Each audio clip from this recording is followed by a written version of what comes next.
አዎ ነው እንደዚህ እንደዚህ እንደዚህ አብይ አዘከረ ታችሁ እንደዛ ወጥቶ ማለት ነው። እሺ ና ለማረጋገጥና ያልቃለት ታሪ ነው ያችሁት አይለይ ትንሽ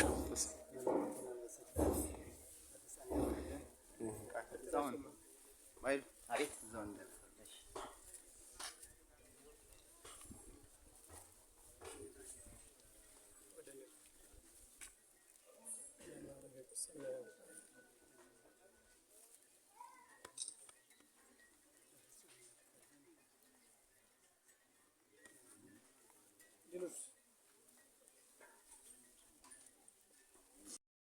እናንተ የእግዚአብሔርን ቃል ነው እንጂ የምትዘምሩት ዘፈን እንዳትዘፍኑ በርቱ።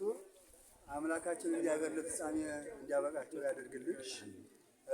እናንተንም ደግሞ ይህንን ያለበሳችሁልን አምላካችን እግዚአብሔር እናንተም ደግሞ ና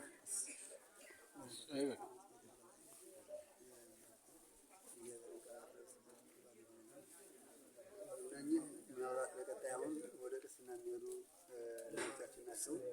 ጥንት ነበሩ ከሚባሉ ከነ መምህር ኃይለማርያም የተወለዱ በዛን ጊዜ የተማሩ ናቸው። አሁን ያው የተወሰነ እሳቸው እዚህ ቦታ ላይ በመኖራቸው አንድ ሶስት ልጆች አውጥተውልናል።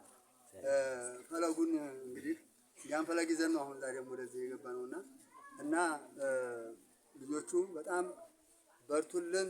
እግዚአብሔር መቼም ለፍጻሜ ያብቃልን። ያው እንግዲህ መምህሩም መምህር ጌዲዮ ነው ስማቸው። የቅዱስ ያሬድም አባት ጌዲዮ ሳይሆኑ አይቀሩም። መምህሩ ይሁን አጎቱ እና ያው እሳቸውም መምህሩም አባ እንትኑ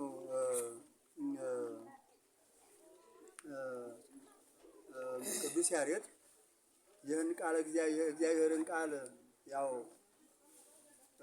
ከመምህራቸው ሲማሩ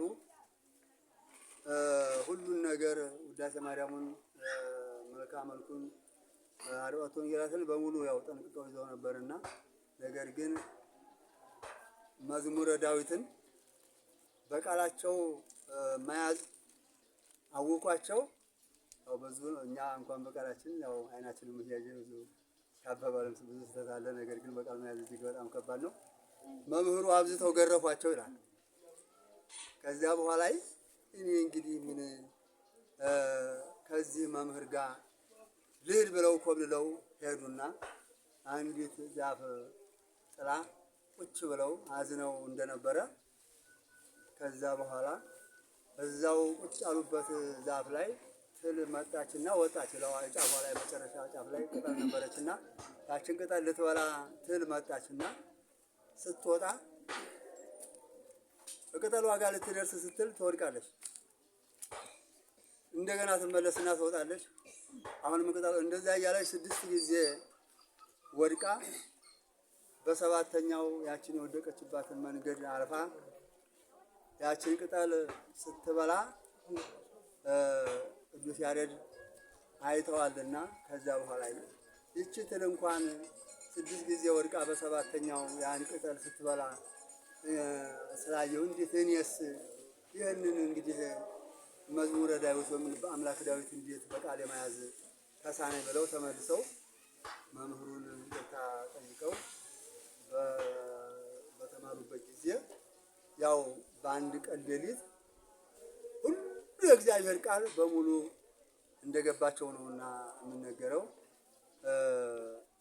በዚያው ላይ ያው የእግዚአብሔርን ቃል ሲወርሱ ፈታኝ አለ ምቀኛ አለና ይሄ ሰው እኮ የእንስሳትን የአራዊትን ቁርጥራጭ አቀናብሮ ነው እንጂ ተምሮ አይደለም አሏቸው። ከየት ነው የሰማኸው ቢባሉ እኔ ከላይ ከመላእክት ሰማሁት አሉ።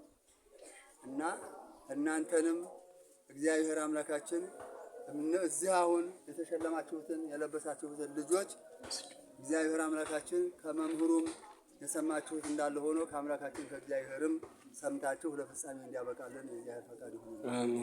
እናንተን ደግሞ እንደዚህ ያለበሳችሁትን መምህራችንን አምጥታችሁ በገንዘባችሁ ካላችሁ ላይ መሸሚያው ሰው ከሚሰራው ላይ አስራት ግድ ነውና ያንን በማወቃችሁ በመማራችሁ ወደ ቢያንስ ወላጆቻችሁ እንኳን ብዙ ባያስተምሯቸው ነገር ግን ቤተክርስቲያን ታስተምራለችና የቤተክርስቲያንን ትምህርት የቤተክርስቲያንን እውቀት የቤተክርስቲያንን ጥበብ ሕጓን ስርዓቷን ትውፊቷን ይዛችሁ ይህን ስላደረጋችሁ አምላካችን እግዚአብሔር እናንተን ደግሞ የወለዳችኋቸውን ከዚህ በላይ ከእናንተ በላይ እንዲሆኑልን እግዚአብሔር ፈቃድ ይሁንልን። እናንተንም የዕድሜ ዘመናችሁን ያርዝምልን። እግዚአብሔር በበረከት ይጎበኝልን። ጤናውንና ሀብቱን ይስጥልን። ተባረኩልን። በጣም እጅግ እናመሰግናለን። ተሳለን